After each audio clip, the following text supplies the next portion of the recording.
Welcome back to my channel. In this video, I will guide you on how to download and install MovieBox on your laptop or PC. Step 1. Open your browser. On your laptop or PC, launch any web browser. Step 2.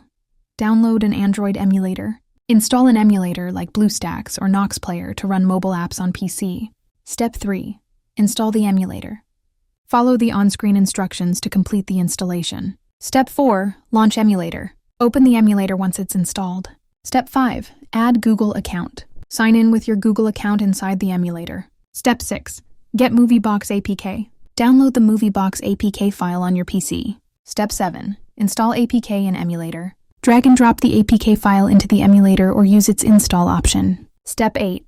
Open MovieBox. Once installed, launch MovieBox from the emulator's home screen. Step 9. Start watching. Browse movies and start streaming on your laptop or PC. That's it. Now you can use MovieBox easily on your laptop or PC. Thanks for watching.